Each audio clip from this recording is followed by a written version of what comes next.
Bienvenidos todos a este nuevo canal de ajedrez en que te ayudaré a mejorar tu nivel de ajedrez. Y en este primer capítulo veremos 5 consejos para subir tu elo y que puedes aplicar inmediatamente sin necesidad de estudiar. Aquí con Claudio PG Chess. El ajedrez es un juego fácil de aprender, pero muy difícil de dominar. Puede tomar años para alcanzar un nivel de maestría. Lamentablemente, no hay consejos fáciles y rápidos para lograrlo. Se debe estudiar ajedrez, tanto aperturas, táctica, estrategia, finales, etc. Sin embargo, existen acciones que se pueden comenzar a hacer de inmediato sin necesidad de estudiar ajedrez propiamente tal, y que tendrán un impacto en tu juego. Lamentablemente hay un gran problema. Requiere cambio de hábitos, de la forma en que tú juegas ajedrez. Y eso a veces puede ser muy difícil. Pero si de verdad estás comprometido y quieres mejorar y subir tu elo de ajedrez, haz caso lo que vamos a ver en este video. ¿Cómo se logra ser experto en algo? Según la psicología, existen 3 condiciones que permiten a alguien terminar siendo experto en alguna actividad.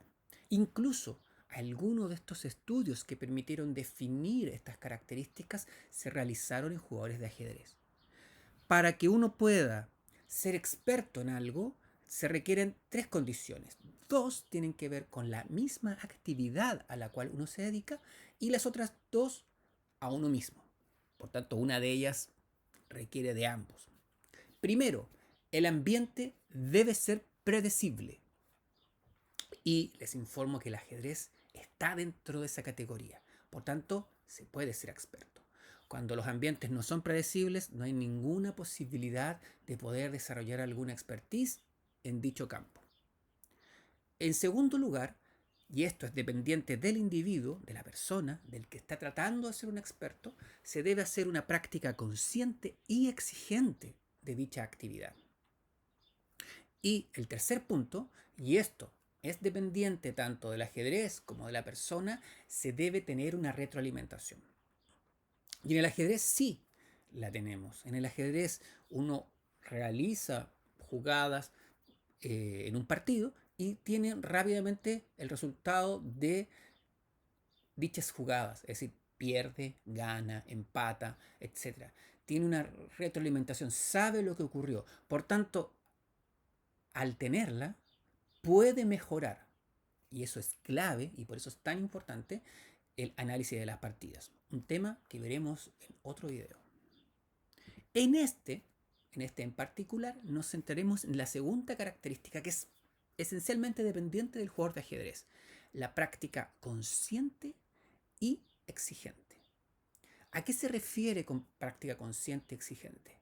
A que debe darse lo mejor posible el jugador mientras esté realizando esta actividad. Ya que jugar por jugar no es suficiente. Aunque se les dedique miles de horas al juego, si uno no realiza una práctica consciente y no hace una buena retroalimentación, es muy probable que no se mejore el nivel de ajedrez. Y esto lo he visto con jugadores que llevan años jugando sin actuar de la manera adecuada, que es la que vamos a ver ahora, y siguen cometiendo los mismos errores y sin modificar su calidad de ajedrez. Entonces, existe un método que se debe seguir en cualquier actividad humana que les permitirá a ustedes mejorar y transformarse en un experto. Y esto puede ser aplicado al ajedrez. En este video veremos 5 consejos que puedes comenzar a aplicar de inmediato y que te ayudarán a mejorar tu nivel de ajedrez y convertirte en un experto. 4 tienen que ver con este segundo punto que ya he mencionado, la práctica consciente y exigente. Y el último es puramente ajedrecístico, pero de suma importancia, muchas veces olvidado incluso por buenos jugadores. El primer mensaje: juega ajedrez pensado o lento, como lo conoce mucha gente también. ¿Qué significa? Que no puedes vivir de partidas blitz o bullet. El darse el tiempo para jugar permite desarrollar un pensamiento analítico y experiencia. Permite comprender la complejidad del ajedrez, el análisis de variantes, mejora el cálculo y también la toma de decisiones. Esto queda mucho más grabado en la mente de un jugador cuando lo hace en tiempos lentos a cuando lo hace en partidas rápidas. Y esto es un problema, obviamente, en este mundo moderno en que todo se hace muy rápido y tenemos poco tiempo y nos vemos a veces forzados a jugar partidas muy rápidas. ¿Cuánto es el tiempo mínimo que requerimos para que sea válido una partida lenta o pensada? No menos de 30 minutos e ideal 1 hora por lado. Ahora, en general, si uno va a jugar partidas lentas, tampoco puede jugar muchas partidas al día. Y probablemente entre 30 minutos no sean más de 2 y de 1 hora 1 o 2 al día. Incluso expertos, jugadores de la Elite, consideran de que jugar más de 6 partidas de Blitz en un día tampoco es favorable, para que lo tengan en mente. El segundo es un nivel de exigencia apropiado. Se debe aumentar la dificultad. Se debe jugar entonces con jugadores que al menos sean del mismo nivel de uno. Si ustedes se acostumbran a jugar con jugadores que son más bajos en cuanto al nivel que ustedes, no lograrán progresar, dado que la exigencia que les ponen estos jugadores es mucho menor. ¿Cuál es la importancia de esta mayor exigencia? Es que pone a prueba todas nuestras capacidades. Nos pone a prueba a nivel en la apertura, nos obliga a jugar mejor en el medio juego y también conocer mejor finales. Hay un viejo dicho que dice que para ganarle a un maestro internacional o un gran maestro sobre todo, hay que ganarle en la apertura. Pero también hay que ganarle en el medio juego y también ganarle en el final. Es sumamente complicado ganarles porque siempre van a encontrar momentos en los que pueden complicarte y por tanto hay que matarlo varias veces prácticamente. El otro punto es que nos permite identificar cuáles son nuestros puntos débiles y que debemos mejorar. Y además podemos aprender del rival. Las jugadas que ellos utilicen, sobre todo los que son mejores, las maniobras, los planes, las ideas de apertura, también van a ser relevantes para que nosotros podamos aplicarlas en nuestros juegos posteriores. El tercer elemento tiene que ver con jugar cada partida al máximo, darlo todo en cada partida. Si uno no se cansa, no le duele la cabeza o no siente ardor finalmente después de un partido de ajedrez, quiere decir que no se ha esforzado al máximo. Esto es importante porque hay que estar atento a cada toma de decisiones, tanto estratégica como táctica, atento a cada característica de la posición y a los cambios que ocurren luego de cada movimiento. Ver todo el tablero. Es muy frecuente, sobre todo los jugadores que están partiendo en el ajedrez en lo más bajo, que habitualmente tienden a ver parcialmente el tablero, las zonas en las cuales se ha producido el último movimiento del rival o donde nosotros estamos pensando mover nuestras piezas. Y tendemos a perder el total. Y a veces hay piezas, peones, torres, caballos que están lejos de la posición y que van a tener una importancia en la evaluación futura o en el cálculo de las variantes. Por tanto, es relevante poder mirar todo el tablero cuando uno esté pensando, aunque probablemente vamos a concentrar nuestro pensamiento en ciertos lugares críticos. El cuarto lugar es no te apures. Buena gestión del tiempo, es decir, cómo uno utiliza el tiempo durante el partido, es tan importante como jugar bien. Podríamos decir que el ajedrez son dos grandes dimensiones, las propias del ajedrez y la segunda, el tiempo. No se debe olvidar el tiempo. Si hay jugadores que ganan por tiempo es porque usan mejor el tiempo que nosotros. De nada además sirve jugar ritmos lentos si al final el partido se juega en 5 minutos. Es decir, he visto partidos sobre todo en niños, en los cuales tienen tiempos de 1 hora y media por lado y que las partidas terminan en menos de 20 minutos. Y más encima, ambos con tiempos mayores que el con el que empezaron, debido a los incrementos. Identificar amenazas del rival, evaluar posiciones, diseñar planes o calcular apropiadamente requiere tiempo y por tanto jugar rápido afecta la calidad de dichas acciones y no nos permite mejorar. ¿Cuánto se debe gastar más o menos en tiempo? Como también cuándo gastar este tiempo. Es un tema sumamente relevante y también lo veremos en algún capítulo futuro en el que veremos cuándo uno tiene que detenerse a pensar, en qué momentos, cuáles son los momentos críticos del ajedrez en los cuales uno está obligado a tomarse alguna cantidad de tiempo y cuándo no, cuándo uno puede hacer jugadas más rápido.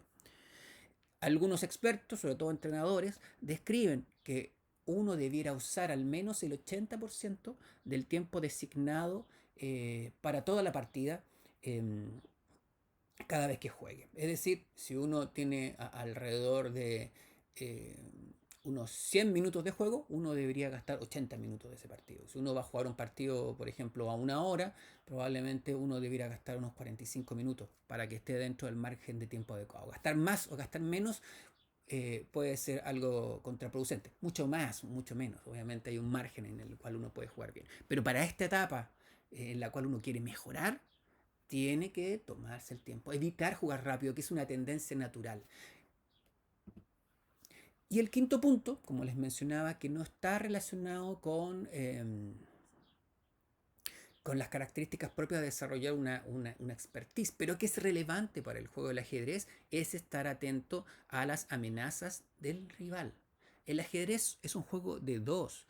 Cada uno está tratando de ganarle al contrario, haciendo lo mejor posible. Y es muy frecuente que los jugadores de ajedrez tienden a concentrarse principalmente en sus propios planes y dejar de lado los planes enemigos. En ocasiones pasa lo contrario, estar demasiado atento a los planes adversarios y no concentrarse en la potencia de los propios. Así que hay que tener un grado de equilibrio. Entonces, antes de jugar, antes de hacer nuestro siguiente movimiento, preguntarse qué amenazas tiene mi rival. Y esto es muy frecuente que ocurra cuando uno juega Blitz y sobre todo por internet, en partidas bullet, en que uno incluso teniendo la posibilidad de jugar pre-move, termine finalmente cometiendo grandes errores al no tomar en cuenta la jugada del rival. Una vez que hemos detectado que hay una amenaza, tenemos que evaluar qué tan seria es esta amenaza y actuar en consecuencia. Obviamente, dependiendo de la seriedad de la amenaza, vamos a tener algunos movimientos que pueden ser incluso forzados, pero en otros casos podemos obviar dicha amenaza si vemos que no es tan importante para afectar nuestra posición.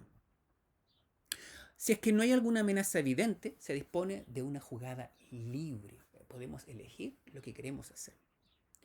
Y también se ha visto que a mayor nivel del jugador, especialmente maestros internacionales o grandes maestros, mayor es la atención que se da a las amenazas del rival. De hecho, muchas veces cuando se analiza la posición, una de las primeras preguntas que se hacen los grandes maestros es saber qué está amenazando mi rival antes de emprender las acciones propias del juego y definir qué es lo que se va a hacer.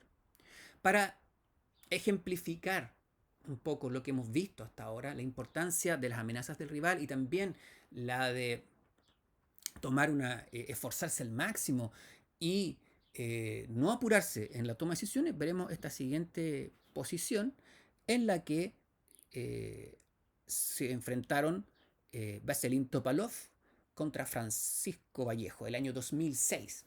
En esta posición les voy a dejar un tiempo, si quieren detengan el video y analícenla.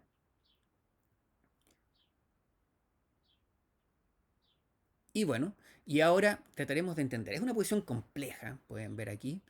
Las blancas acaban de sacrificar una torre para conseguir contrajuego, dado que las negras iniciaron un avance importante de ese peón que se encuentra en este momento en C2 y tienen en este instante una torre de ventaja. Sin embargo, las blancas ahora están amenazando dama F7, comer acá en F7 y después de rey de 8, dama de 7, jaque mate. Entonces, en esta posición tenemos que ver cómo defendernos. Y obviamente tenemos que empezar a calcular primero cuáles son las amenazas del rival. La primera amenaza, como mencionaba, es dama F7, dama E7, jaque mate. piezas claves para este triunfo son el alfil, la dama y el caballo. La dama y el alfil que están atacando el punto F7 y el caballo que está controlando las casillas E6, o sea, E7 y C7. ¿Qué podemos hacer? No podemos jugar F6. Caballo F6 o torre F6 obviamente podrían ser malas por caballo por F6 jaque. Y el ataque de las blancas persiste. En cambio, rey D8 permite dama F7 y nuevamente está la amenaza dama E7 como dama G8. Y por otro lado, si dama G8, caballo F8, dama por F8, rey D7 y dama E7 jaque mate. Es decir, las blancas tienen puntos fuertes de objetivo que es el rey enemigo. El rey negro está un poco solo, como pueden ver ustedes aquí. Por tanto, las negras podrían pensar en diferentes maniobras, después vamos a ver algunas de contraataque que son bastante interesantes, pero en este momento la jugada principal es jugar torre G6. Torre G6 estamos devolviendo parte del material que tenemos de ventaja, con lo cual logramos eliminar este alfil. Y fue lo que jugó el negro en este momento. Ahora las blancas no tienen muchas opciones ante la posición y juegan alfil por G6 y nuevamente nos amenazan dama por F7. En la posición, si tomamos ahora G por F6, o sea, F por G6, las blancas jugarán dama por G6 y si quieren pueden revisarla con calma y esa posición va a terminar en tablas. La ubicación de la dama en G6 y el caballo en D5 define que las piezas blancas consiguen un jaque perpetuo.